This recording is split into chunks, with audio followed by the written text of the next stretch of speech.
What's going on, everybody? This is your boy, the Sports Dr. Spock, Mickey Coleman, and we are live, and we're going to review a few of the videos that I've done so far this week. The first one, as I just got a notification that I'm live, so that's a good thing. My live notifications are being sent out. That's a wonderful thing.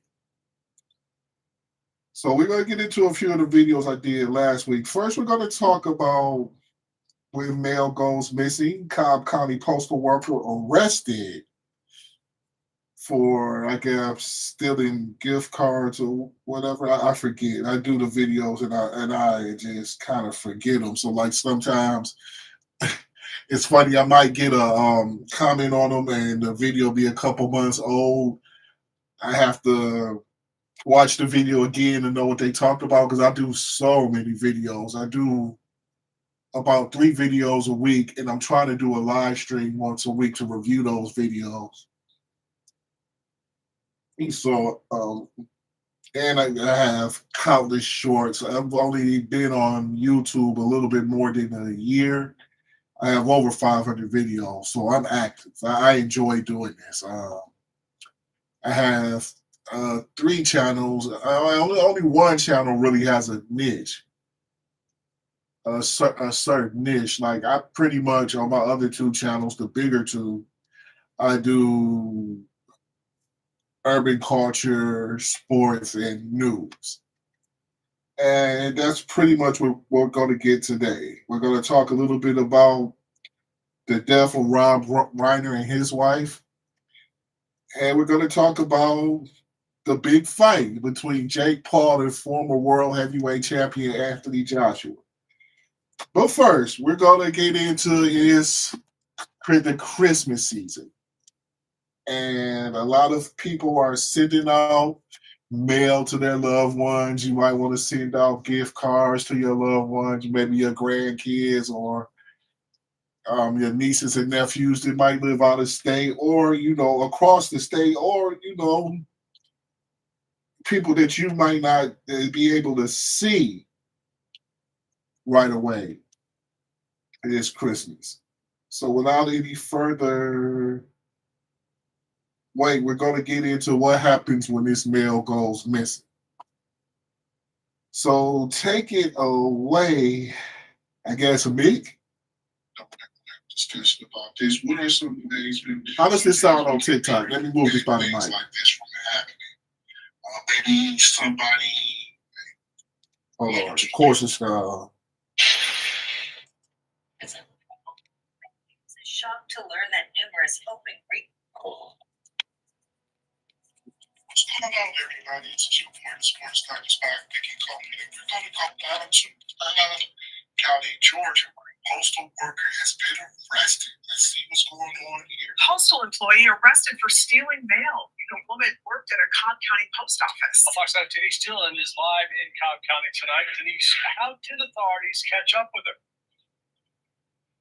Well, authorities actually mailed their own gift card, and once it was used, they were able to trace it back to the employees here. Gotcha.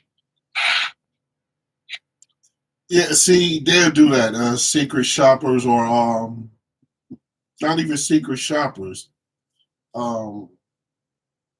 Company investigators will do things just like that just to make sure everything is being done on the up and up.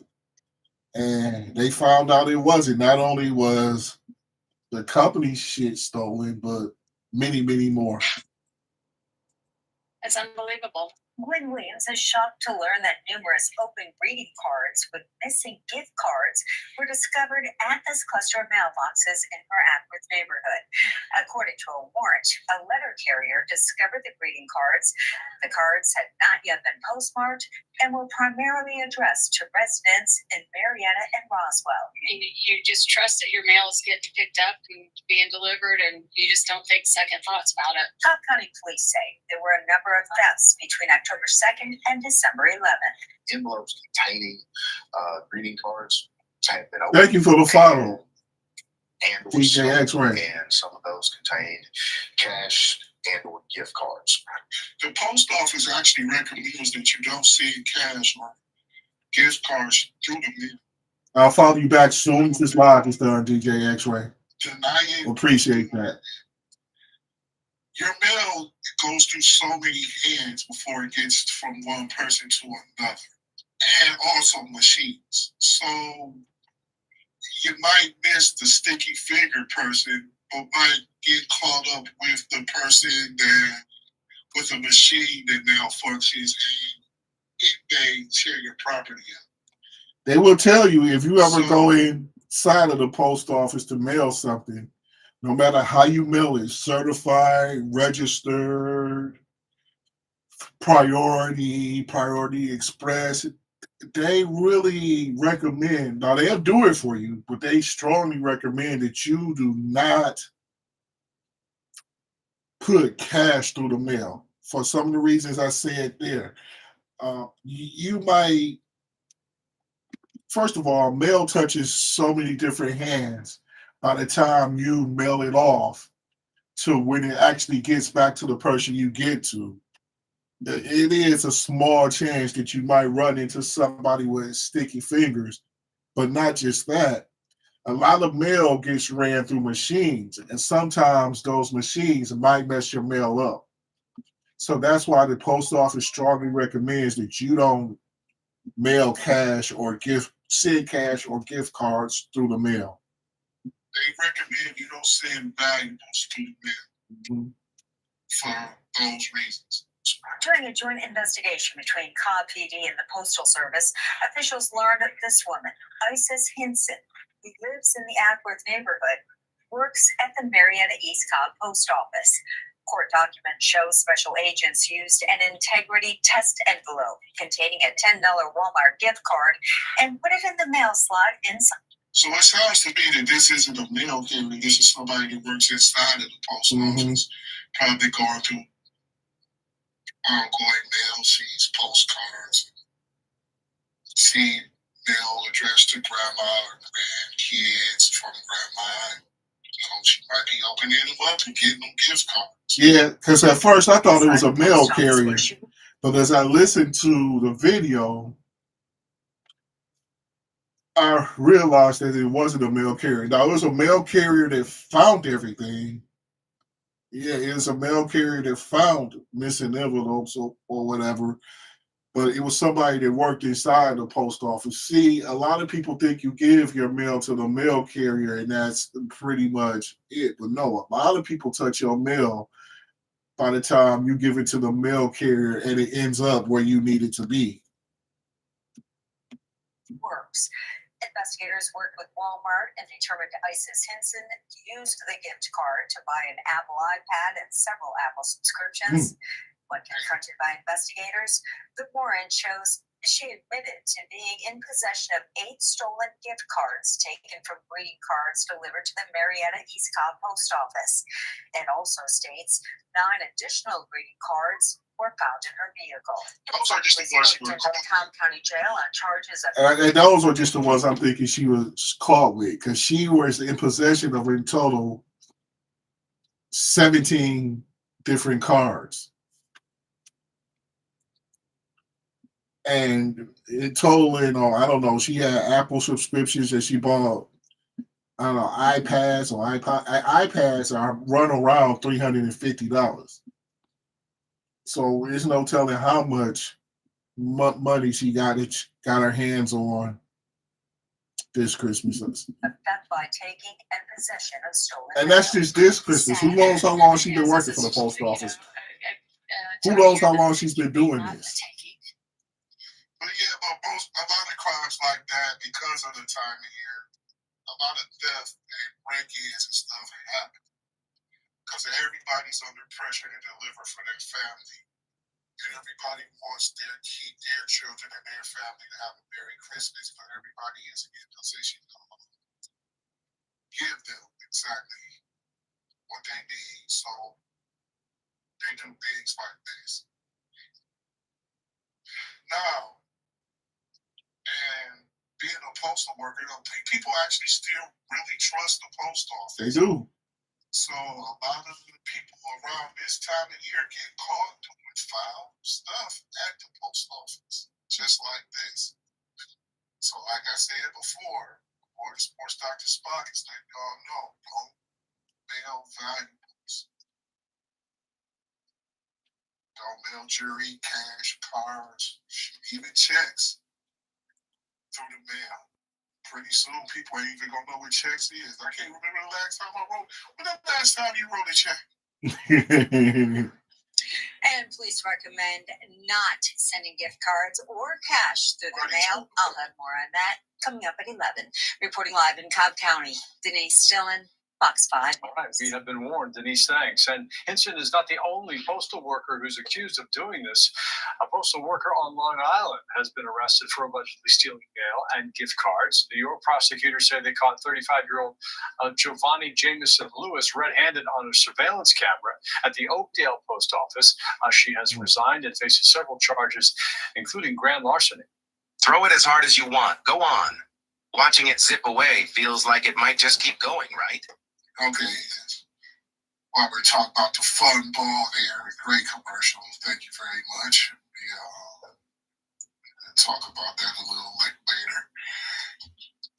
This is your word, Sports Dr. Spock. Let me know what you think about this video. Call Robin up. It was your birthday, whatever. Talk about Howard Stern with his new. Yeah, Howard Stern got a new contract. In case y'all didn't know, he'll be on Sirius for another couple more years. So y'all go ahead, if you're Howard Stern's fans, and renew your subscription.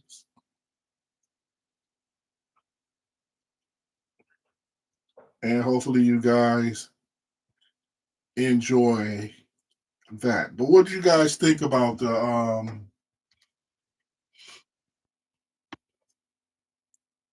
video about the mail? You have to be very careful what you send through the mail, and also a lot of you guys like to leave stuff in each other's mailboxes this time of year, especially if you have a mailbox that's out on the street. That's really who I'm talking to right now. If you live in a suburban area and you happen to have a mailbox that is out on the street, you don't leave gift cards and things like that, or money, or any type of valuable things in the mailboxes. First of all, you're not supposed to be putting nothing in nobody else's mailboxes, but I'm not talking about that. I'm talking about that's easy theft. And I'm not just talking about a postal worker who might be there. Anybody can drive up to your mailbox and snatch something out. So don't leave your neighbor's cards, hand your neighbors the cards, or have one person in the family that has the time that's just designated to kind of pass around the gift cards or whatever. That's the best way. Now, I don't really know what to do if you have relatives out of state that you want to send money to. You pretty much just cash app them and send them a card through the mail with nothing in it. Just cash app them, PayPal. There's 100 different Chime. There's a million different ways you can send people money. You don't have to do it through the mail. So, to end that topic, we're going to move on. It's sad story coming out of Hollywood, California. Brentwood, to be exact, where Rob Reiner, a very famous director in Los Angeles, was murdered by his son, Nick. I did this story about 5 days ago. So let's review it now. Let's go to LA right now. For Hollywood actor and producer and director, Rob Reiner and his wife, Michelle. So let's get into this story right now. To the murders of legendary actor, producer, and director Rob Reiner and his wife, Michelle. Good evening once again, everyone. I'm Colleen Williams. And I'm Michael Brownlee. The couple was found dead inside of their home in Brentwood, sending shockwaves around the world. Here's what we know so far. The couple's 32-year-old son, Nick, is now behind bars, arrested on suspicion of murder. He's currently being held with no bail. NBC4's Robert Kovacic has been on the story since we first broke the news last night. He is at the home. What must you be going through mentally for you to unalive your parents? It has to be something really wrong going on. And they were very concerned about it. I did this story a few days ago, so I didn't know that he was struggling with alcohol. I kind of figured that he did have some mental issues, but I didn't really know exactly what Nick was going through at the time. As you'll find out a little bit later in the video, his parents, before he unalived them in a very vicious way, basically, they're gross. Yeah. Once again, he's been there for quite a while. Basically. Colleen and Michael, you may be surprised to hear this, but the news of the arrest of Nick Reiner did not come as a surprise to most of Hollywood. There was rampant speculation that he was involved all night long last night. People had been calling me and saying that they believed he was involved, to such a point that when there was a news conference that was held by the LAPD at 9 o'clock yesterday, NBC4 News was there, when the detective in charge and Chief Alan Hamilton were asked specifically, is Nick Reiner a suspect you're looking at? They said at that point they weren't looking for a suspect. Now, we talk about Hollywood being a very small town.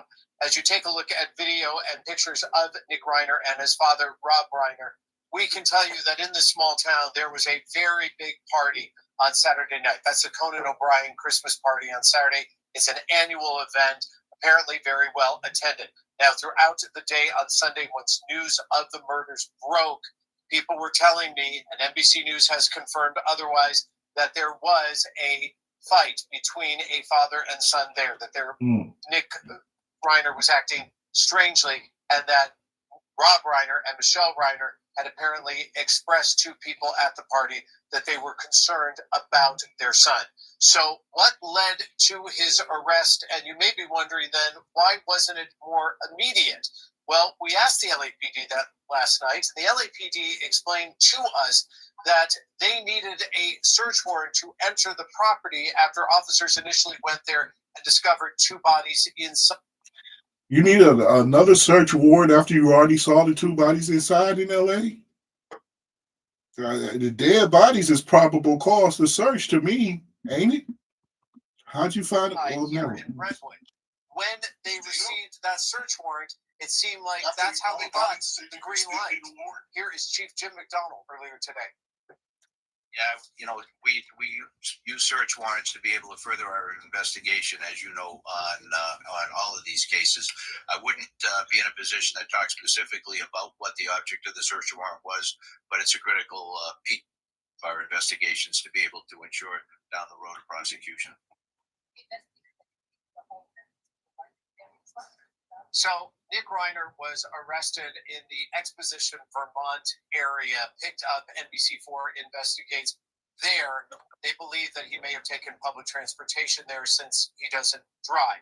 Now, when you come back out here live and you take 32. Yeah, he had other issues. He doesn't drive at 32 years old, or maybe they took his license away. Maybe he got in trouble and took his license away. That's what I think happened. Like I said, I did this story before, and I found things out after I'd done it. He had problems with alcohol, so he might have had a license at one point. Hello, Crystal Butler. How you doing? He may have had a license at some point, but because he was heavy into alcohol, he probably lost that license. Because you need to be able to drive to really get around LA, but then again, he was living with his parents, so where did he really have to go? Mm-hmm.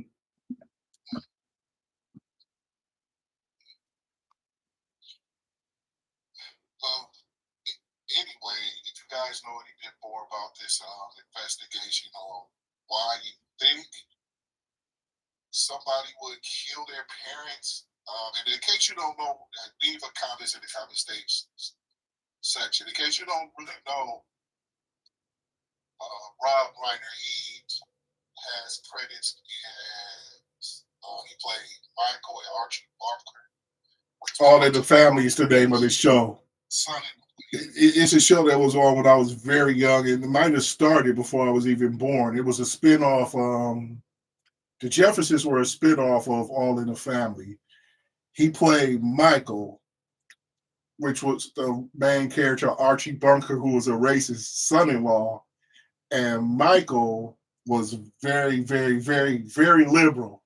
So they would always butt heads, and Archie called him Meathead, played by Carol O'Connor.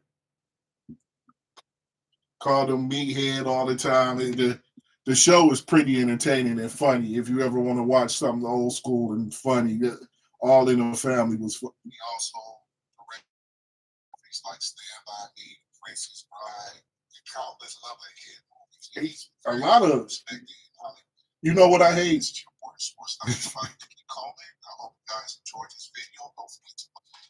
As I was trying to tell people who he was, because he directed a lot of movies besides those two, but I can't remember them all. Like when I get in front of the camera, I forget. But he's probably, in case you don't know him, he's probably directed a movie you've seen and enjoyed. It's just the content creator that's talking about him right now because I'm such a fucking professional. Don't remember them all at the time. Good Lord.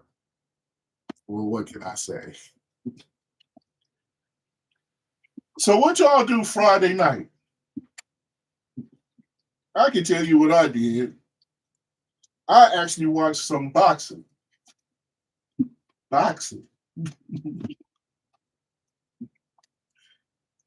I watched Jake Paul and former heavyweight champion Anthony Joshua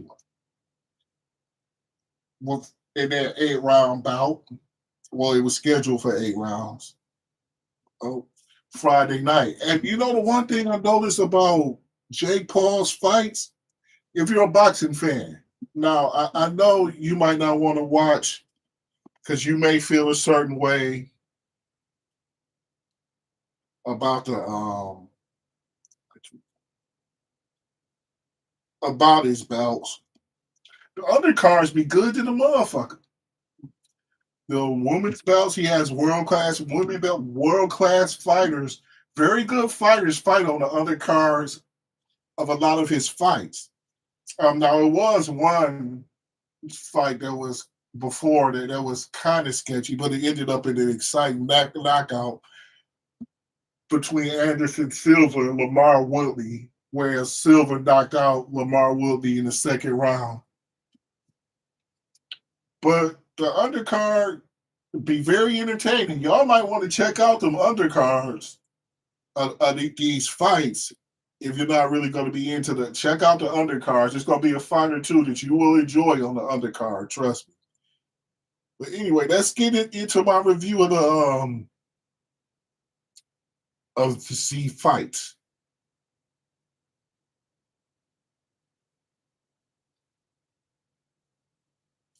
And I was reviewing it while watching Nightcap with Shannon Sharp and Ocho Cinco, and I kind of, in my own way, joined into the conversation. So, let's check it out. What's going on, everybody? It's your boy, the Sports Doctor Spock, coming at you with another hot video. Happy Saturday, everybody. So last night, December 19th, big fight between Jake Paul and former heavyweight champion and former Olympic gold medalist Anthony Joshua. Now we're going to take a look at my boys Chad Ocho Cinco and Shannon Sharp and see what they had to say about this fight. Take it away, fellas. Before Jake Paul said he was going to shock the world, he was going to knock Anthony Joshua out. Anthony Joshua, he does have a suspect chin, Ocho, but he is an Olympic champion. He is 6'6", 243 pounds, and I guess they say he's over the hill, but he looked in peak condition. And he can't look. I thought he could have ended the fight a lot earlier, but look, let's give him something. Let's give him something. Hold it to sink the teeth into Ocho. Anthony Joshua defeated Jake Paul in the 6th round of the heavyweight fight in Miami. This bout sparked widespread debate, with critics raising safety concerns over significant experience and size gap between Joshua and Paul. But Paul performed far better than his critic thinks. I don't think he did all that. I thought it was WWE. Ocho, I ain't got no more to say about it. Take it away. He said he think it was WWE because pretty much all the grabbing and stuff Paul was trying to do. But he did that after he started doing that after a couple of rounds and trying to move around the ring. His legs couldn't handle that. That's not really how he fights. He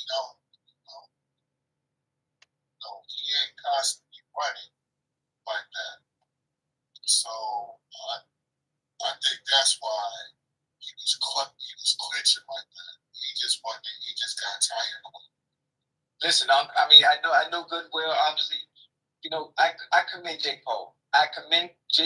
He dedicated the last 5 years to trying to hone his craft and being able to get as good as he could at the sweet science and be able to produce and perform at the highest level he could. But one thing he will never be able to do is you can't make up all the years it takes to learn a craft and be one of the best in the world at it. You can't do that in 5 years' time. You really can't do it. Boxing is the toughest sport to do it in. Because a lot of people start boxing 6, 7, 8, 9 years old. So they have natural, by the time they get into their teens, they have natural fight motions. They have a natural athletic posture. That's harder to develop when you turn 16, 17, 18, or if you start in your 20s, as Jake has. So once he fought somebody that was a real boxer,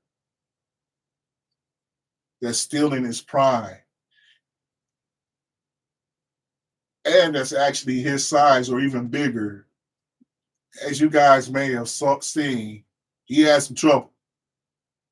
You really can't do that in boxing because people start boxing 7, 8, 9 years old. It's When you basically start in your 20s, a lot of the natural boxing movements that somebody has when they're 9 or 10, you don't have it. It's not that you don't have that natural athletic posture that the boxer has. You might have by the time you're in your 20s, even if you're an athlete, you already have an athletic posture, but you don't have it for boxing. you don't have a natural athletic posture for boxing. Certain footwork, certain angles come very natural to somebody who learned this at 9 years old and love doing it. It's different when you start in your late teens and 20s. You just don't have that. I think Jake Paul is about as good as you can get starting boxing as an adult. I think I seen Rodman started when he was 16, 17, 18. And he was actually pretty good for somebody who started that late. It's impossible. It's almost, in a sense, it's almost disrespectful in a sense. If you watch the night's fight, right? If you watch the night's fight, Jake Paul starts the fight off on his bicycle. He starts the fight off on his bicycle, running the whole time, because you understand, if Anthony Joshua wants to apply pressure and really end the fight, he can do that. I hope people understand, the people that are watching, if you wanted to end that fight because of Jake Paul's lack of experience and lack of great IQ, he could end the fight right away if he wanted to. If you watch closely, if you know boxing, Anthony Joshua purposely didn't cut the ring off the right way. No. He chose to chase him instead of cutting the ring off. All Jake Let him burn himself out, Joe. Huh? He let him burn himself out because that's not what Jake Paul normally does. No. Jake Paul is normally the hunter. That's why when Jake was doing all that clinching and falling, he ain't have the legs. He trained wrong. He basically strength trained for weeks instead of training to what he naturally needed to do. And he just wasn't really in shape. And plus, he was trying to really stay away from Joshua. And all that clinching he was doing, that actually takes up a lot of energy too. Because clinching on somebody that's that much heavier than you, you're still holding up all that weight every time you clinch. So, what? I'm sorry, y'all. Let's get back into the. He's not normally the hunted. So there's a reason why, and I'm gonna let you go after this. Yeah. There's a reason why you don't see heavyweights move like that. It requires oxygen as the bigger man. That's why you don't see You should have 200-pound miles. trained Yeah. That's why a little harder on when you cardio. see marathons, they ain't number heart loads. That's it. That's all it is. Because that's what you need. It takes oxygen to fuel muscles. Right. And you saw he started out running. Did you see Jake's? Did you see that body start to the preparation? How when he started again? I said, okay, hold on. It won't be long now. Go ahead. He understood what he was getting himself into. You can spar as much as you want. You can bring as many. Yeah, he understood what he was getting into when he tried all that running. He said that Joshua held back and he did cut the ring off like he was supposed to. Well, he would have had to do all that movement too. He would have had to fought 15 months. He was very disappointed. I think that where's that Paul wear himself down. And then he finally caught up with him. Because he knew he was putting himself out. When you're 215 pounds, and whenever somebody bigger than you does get to you and y'all clinch, you're still holding that 240-pound man from your legs, the base of your legs. So it's tighter. And that's what happened. That's why a few times he got kind of grabbed onto him and fell. He just didn't have the legs. The way he trained was a little bit different. He pretty much power trained. He power trained for the bigger guy. If you're not going to be doing all that moving, because he felt like Joshua was you're not going to be able to do all that moving. You can't just power train. You should have had a little bit more cardio in your training if you're going to do that much moving. I don't think he planned on moving. Many people into your camp as you want. They could be 6'6", they could be 6'5". You will not understand the difference in level of an elite fighter like Anthony Joshua, who is a world champion. He's an Olympic champ, right? Yes. When you feel that goddamn, you feel that pressure with the tails gloves, they touch you, or even if it don't touch you, but he was overwhelmed. Yes. He bit off more than he could chew. I commend him. I'm not. It wasn't scripted. It wasn't scripted. But I know one thing. Anthony Joshua held back. I can tell you that. Oh yeah. There were many wide open. I don't think that's true. And that a fighter at his level, you take. I don't think he held because back. the opening is there. He broke his fucking He jaw. held back. Listen, I commend him for getting in the ring. But if Anthony Joshua wanted to turn up, man, listen, it would have ended in the first round. Yeah. Listen, I commend Jake for getting in there. Ain't a whole lot of people getting in no goddamn ring with no heavyweight that don't have eons and years of ring experience. That's a different ball game, and you don't understand it until you get in the ring. Listen, I know one thing. I can tell you more. I'm gonna say one more thing. The coach that are training Jake Paul, what we saw tonight from Jake Paul, the training with nothing like that. He probably wasn't moving around like that. He's probably actually boxing. Instead of doing all that movement. That's all he really did. It was rounds where he only threw 6 or 7 punches. Moved around the ring the whole round, the whole 3-minute round. And Anthony Joshua was just knocking off ring and stuff. I believe he knows he's getting ready to fight Tyson Fury. He wanted to get in the ring and have somewhat of a competitive fight before he fights Fury. He took the Jake Paul fight more than a lot of the people who don't box pretty much beat Joshua probably beat Jake Paul. But, take that Jake Paul fight, because what Jake Paul has done is he's become the man. He's the one you go to when you want to make some money. This would be Anthony Joshua, former two-time heavyweight champion. This will be his highest purse. It was. He's expected to make like $60 billion off of this one fight. And right now, Jake Paul is still bad. So whoever else he fights, anybody will take that fight. Whether it be somebody younger in their prime or a great fighter that's 50, give him 60 a hell of a push. They'll take the fight because they're going to get paid. Jake Paul has succeeded in the boxing world as far as you gotta come see him to get that bag. Mm-hmm. Boy, you gotta come see him to get that bag. So he has succeeded in that. And it's amazing. He's done an amazing job for somebody who started in their 20s. But he was no match for Anthony Joshua. Pretty much knew. Anthony Joshua and Tyson Fury, they have a fight. And I don't know if Joshua can really handle Tyson Fury. Because Tyson Fury hits very hard. And he has a very good chin. And Joshua don't.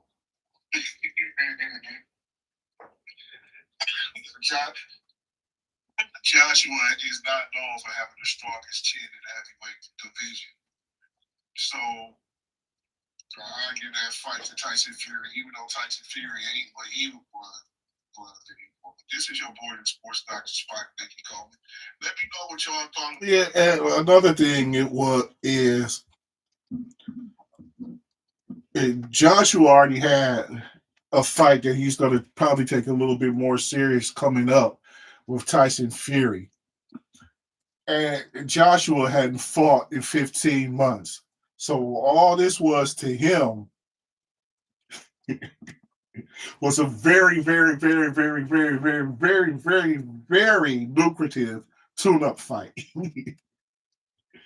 He didn't want to go and fight Tyson Fury, and he hasn't fought in 15 months. So you take another fight. But usually tune-up fights, you're not going to make $60 million off a tune-up fight. He just did. So it's a win-win for him. It's a win-win for him. He's going to make at least $60 million. Some people say it's more. He might make up to $100 million in this fight for this fight. Depending on how they split up the purse. So you never really know how much these guys are going to make from these fights. But anyway, that was my last week review. You can hit the link in my bio if you want to find my YouTube pages. Thanks for the new follow I got off here from the live. And I am the Sports Dr. Spock, Mickey Coleman. And I am gone for now. Peace out.